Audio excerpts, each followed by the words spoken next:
Hello students, this is Ritu ma'am with you. Welcome to all students in these classes.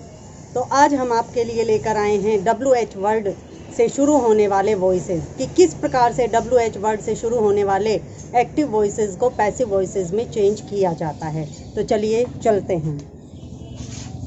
WH word से शुरू होने वाले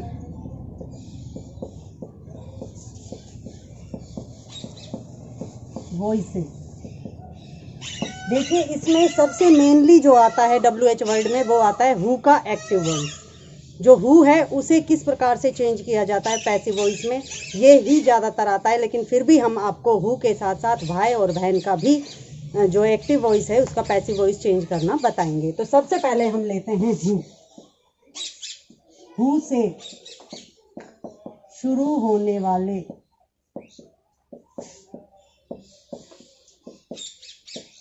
voices. तो देखिए सबसे पहले क्या होता है कि इसमें हु आ जाता है, उसके बाद who did break this picture. तो देखिए ये किस प्रकार का सेंटेंस बन गया। अब हम इसके टुकड़े करते हैं। देखो WH वर्ड में तो आ गया हु, प्लस कर दिया हमने, उसके बाद ये बन गया हेल्पिंग वर्ब, हेल्पिंग वर्ब, उसके बाद मेन वर्ब की थर्ड फॉर्म और फिर उसके बाद ऑब्जेक्ट। यदि हम इसको कहें तो हम ऐसा भी कह सकते हैं कि who plus simple interrogative, interrogative. तो देखिए हम देख रहे हैं कि इसमें एक WH वर्ड जो हु है वो अलग से आया है। बाकी बिल्कुल जैसे हमने हेल्पिंग वर्ब से पैसिव वॉइस बनाए थे, हेल्पिंग वर्ब एक्टिव वॉइस में आ जाए तो उनका पैसिव वॉइस जैसे हमने बनाया था बिल्कुल वैसे ही बनेगा। तो हम सबसे पहले हु को निकाल लेते हैं। जब हम इसका पैसिव वॉइस बनाएंगे तो देखिए हमने सेंटेंस लिखा who did break this picture, हमने ये लिख दिया। अब हु की जगह हम लगा देंगे बाई हुम, बाई हुम। अब हु को हमने सोल्व कर लिया है। अब देखिए इस हु को मत मान के चलिए और ये बन गया आपका सिंपल इंटेरोगेटिव एक्टिव वॉइस। तो हमें पता है कि जब सिंपल इंटेरोगेटिव में आगे ही आगे हेल्पिंग वर्ब आती है तो हम नियम के अनुसार उसे चेंज करते हैं इजमार या वाज वर्ब में। तो अब देखिए यहाँ पे डिड आया है जो कि वाज या वर में चेंज होता है। अब यहाँ वाज आएगा या वर आएगा वो हम इस पे डिसाइड करेंगे। ये जो हमारा ऑब्जेक्ट है ये अगर सिंगुलर है तो वो जा जाएगा, ये अगर प्लूरल है तो वर आ जाएगा। तो हम देख रहे हैं कि हमारा जो ऑब्जेक्ट है वो सिंगुलर है, तो यहाँ पे हम लिख देंगे वॉज। उसके बाद ऑब्जेक्ट का सब्जेक्ट बना दिया दिस पिक्चर, और उसके बाद मेन वर्ब की थर्ड फॉर्म ब्रोकन।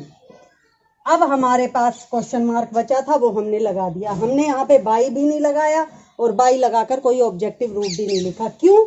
क्योंकि हमसे पूछा ही उसी के बारे में जा रहा है, क्योंकि हु का अर्थ होता है कौन। तो यहाँ पे बाई लगाकर कुछ भी नहीं लिखा जाएगा।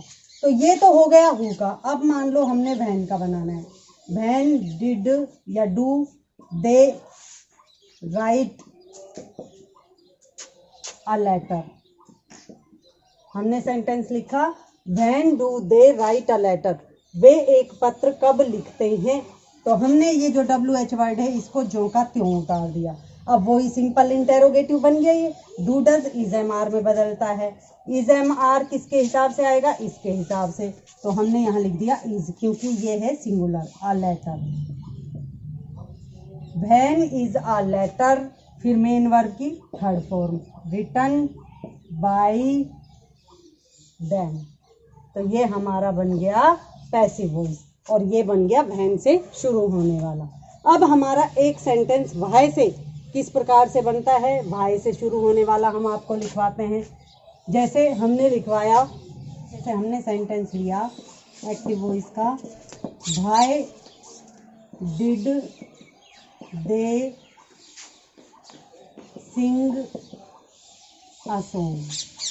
हमने सेंटेंस लिया why did they sing a song, उन्होंने एक गाना क्यों गाया। तो देखिए ये जो WH वर्ड है ये तो यूं का यूं आ जाएगा भाई। अब ये देखो सिंपल इंटेरोगेटिव बन गया। अब डिड वाज वर्ब में बदलता है। ए सॉन्ग सिंगुलर है तो हमने यहाँ लिख दिया वाज। फिर ऑब्जेक्ट का हमने बना लिया सब्जेक्ट वाज अ सॉन्ग। फिर मेन वर्ब की थर्ड फॉर्म संग, फिर बाई और फिर देन। तो ये हमारा बन गया passive voice. Why did they sing a song, उन्होंने एक गाना क्यों गाया। Why was a song sung by them, उनके द्वारा एक गाना क्यों गाया गया। तो ये तो हो गए हमारे WH वर्ड वाले। अब हम चलते हैं इम्पेरेटिव सेंटेंस की तरफ। तो देखिए इम्पेरेटिव वॉइसेस, ये हम आपको पहले ही बता चुके हैं कि इम्पेरेटिव चाहे वॉइसेस का हो चाहे डायरेक्ट इनडायरेक्ट का हो, इसमें 3 प्रकार के सेंटेंस बनते हैं।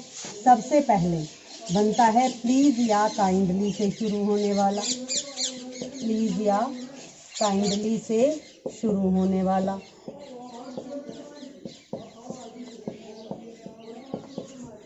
होने वाले वॉइसेस। दूसरा होता है डोंट से शुरू होने वाले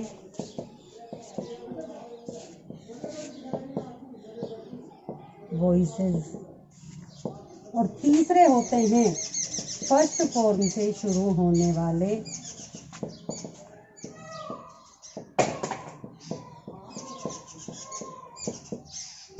वॉइसेस।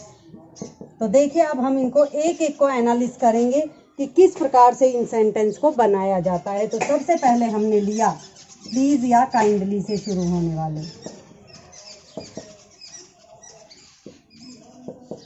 जैसे हमने लिखा please open the, please open the door, ये हमारा हो गया एक्टिव वॉइस। अब मान लो इसका पैसिव वॉइस बनाना है, तो आप कैसे बनाएंगे पैसिव वॉइस। पैसिव वॉइस बनाने के लिए हम क्या करेंगे कि ये जो प्लीज है यहाँ पे यदि प्लीज आ जाए या काइंडली आ जाए तो उसकी जगह हमें लिखना है you are requested to. Please या काइंडली की जगह हमें ये वाला सेंटेंस याद करना होगा। उसके बाद जो हमारा शेष सेंटेंस बचा है यानी ओपन दी डोर, उसको ज्यों का त्यों लिख देंगे। तो ये हमारा हो गया एक प्रकार कि प्लीज या काइंडली से किस प्रकार से वाक्य शुरू होगा। तो ये हमने बना दिया इसका पैसिव वॉइस।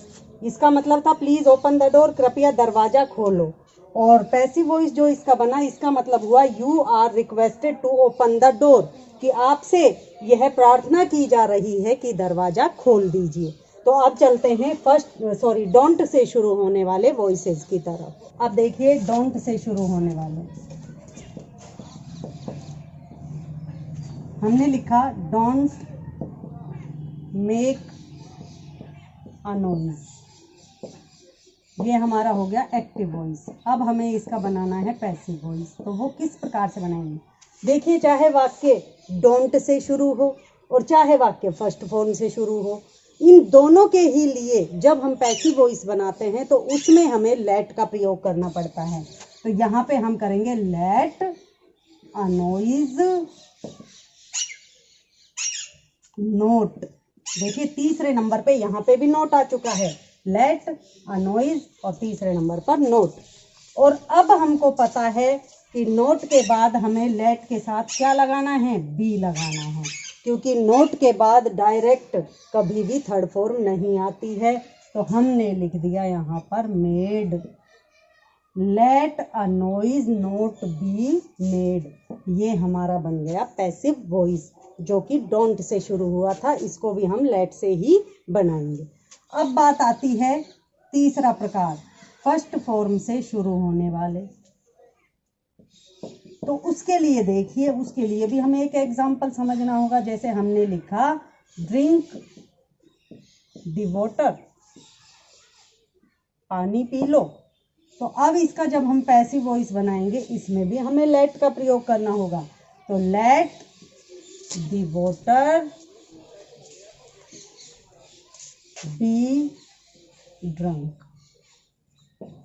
तो देखिए ये बन गया हमारा लेट से शुरू होकर फर्स्ट फॉर्म का पैसिव वॉइस।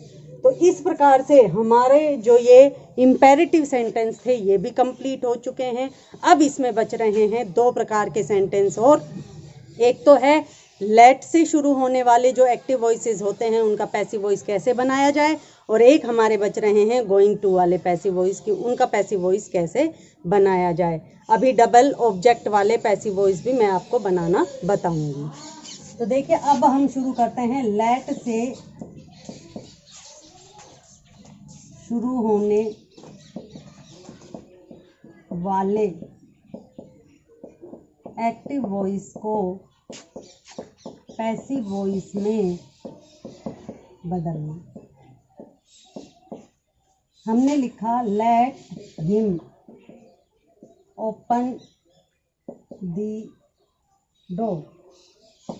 ये हो गया हमारा active voice. Let him open दी डोर, उसे दरवाजा खोलने दो। अब हमें इसका पैसिव बनाना है। तो लेट का जो हमने लिखा है, लेट तो हमें लिखना ही है, लेट लिख दिया, उसके बाद दी डोर यानी ऑब्जेक्ट का सब्जेक्ट दी डोर। अब हमें पता है कि लेट के साथ कभी भी बाई नहीं लगता, बी लगता है, तो हमने यहाँ बी लगा दिया। अब इसकी मेन वर्ब की थर्ड फॉर्म ओपनड और फिर बाई हिम। यहाँ पे जो ऑब्जेक्टिव रूप दिया गया होगा हमें वो ऑब्जेक्टिव रूप ही लिखना है। Let the door B opened by him. पहले हमने जो वाक्य बोला वो लिखा let him open the door, कि उसे दरवाजा खोलने दो। अब हमने जो वाक्य लिखा है वो लिखा है let the door B opened by him, कि उसके द्वारा दरवाजा खोला जाने दो। तो इस प्रकार से ये बन गया इसका पैसिव वॉइस। अब हम चलते हैं गोइंग टू से बनने वाले वॉइसेस। अब ये गोइंग टू से किस प्रकार से बनते हैं देखिए। हमने एक्टिव वॉइस में लिखा she is going to make a picture. अब आपको कैसे पता चलेगा कि यह गोइंग टू वाले एक्टिव वॉइसेस हैं? तो हाँ, तो देखिए यह है गोइंग टू वाला। हमने आपको बता ही दिया है कि इसमें गोइंग टू तो कंपलसरी आएगा ही आएगा, और एक इसके साथ मेन वर्ब अलग से आएगी। इसकी पहचान करने का सबसे आसान तरीका है। अब हम बनाएंगे इसका पैसिव वॉइस। तो सबसे पहले जो हमारा नियम है ऑब्जेक्ट को सब्जेक्ट बनाना। तो ए पिक्चर हमारा हो गया ऑब्जेक्ट, ए पिक्चर। अब ये जो ए पिक्चर भी सिंगुलर है और यहाँ पे शी के साथ भी इज आया है सिंगुलर का ही, तो हम यहाँ पे भी इज ही लगाएंगे। गोइंग टू हमने कंपलसरी इसमें लगाना है, गोइंग टू। अब टू के बाद मेन वर्ब की थर्ड फॉर्म नहीं आती है, इसलिए हम क्या करेंगे कि इसके साथ बी और लगा देंगे। तो बी के बाद हम मेन वर्ब की थर्ड फॉर्म लगा सकते हैं मेड, और फिर बाई, और उसके बाद शी का हो जाएगा हर। तो ये हमारा हो गया गोइंग टू वाला कंप्लीट। अब हमारे एक्टिव वॉइस पैसिव वॉइस लगभग एंड की तरफ है। एक लास्ट एंड फाइनल जो आपका टाइप बचा है वो है डबल ऑब्जेक्ट वाले active voice passive voice. Double object वाले वॉइसेस। तो देखिए जैसे हमने लिखा she gave me a gift on my birthday. हमने लिख दिया इसमें she gave me a gift on my birthday. तो ये हमारा हो गया एक्टिव वॉइस। अब हम चलते हैं पैसिव वॉइस की तरफ। सबसे पहले हम देखते हैं कि इसमें सब्जेक्ट है शी, ये सेकंड फॉर्म, ये फर्स्ट ऑब्जेक्ट, क्योंकि हमने आपको पहले ही बता रखा है कि मेन वर्ब के बाद जो होगा वो ऑब्जेक्ट होगा। तो ये फर्स्ट ऑब्जेक्ट हो गया, ये हो गया सेकंड ऑब्जेक्ट। आप देखिए कि इसके और इसके बीच में यानी फर्स्ट ऑब्जेक्ट और सेकंड ऑब्जेक्ट के बीच में कोई भी प्रपोजिशन वगैरह नहीं दिया गया है, तो हम इसको सेकंड ऑब्जेक्ट मानेंगे। और ये हो गया अदर्स। अब हमें फर्स्ट और सेकंड दोनों ऑब्जेक्ट से ही ये सेंटेंस बनाने हैं। तो सबसे पहले हम लेते हैं फर्स्ट ऑब्जेक्ट। फर्स्ट ऑब्जेक्ट इसका क्या है, मी। तो जब हम मी को सब्जेक्ट बनाएंगे तो ये बनेगा आई। और इधर देखिए ये है सेकंड फॉर्म, ये वाज या वर में बदलेगी तो आई के साथ आ गया वाज। मेन वर्ब की थर्ड फॉर्म गिवन, क्या दिया गया, a gift. On my birthday by her. तो देखिए ये तो बन गया हमारा फर्स्ट ऑब्जेक्ट से, I was given a gift on my birthday by हर। अब आ जाइए सेकंड ऑब्जेक्ट से। अब सेकंड ऑब्जेक्ट हमारे पास क्या है, अ गिफ्ट। अ गिफ्ट वही सेकंड फॉर्म दी गई है तो वोज, क्योंकि ये भी सिंगुलर है और ये सेकंड फॉर्म है ही, तो ये वाजवर में बदलती है, तो हमने लिख दिया वोज। A gift was. अब इसकी थर्ड फॉर्म गिवन, किसे दी गई, मी। तो ये जो फर्स्ट ऑब्जेक्ट है इसे हमें टू लगाकर यहाँ जोड़ना है। गिवन टू मी यानी मुझे दी गई। A gift was given to me on my birthday by her. तो देखिए दोनों ही ऑब्जेक्ट से हमने दोनों सेंटेंस बना दिए हैं। तो स्टूडेंट्स आज हमारा जो एक्टिव वॉइस पैसिव वॉइस का जो टॉपिक था बिल्कुल फाइनल हो चुका है, और मैं जहाँ तक समझती हूँ आपको आज ये एक्टिव वॉइस पैसिव वॉइस बहुत अच्छी तरह से समझ में आ गए होंगे। और अब नेक्स्ट वीडियो में हम कोई नया टॉपिक लेकर चलेंगे, तब तक के लिए थैंक्स।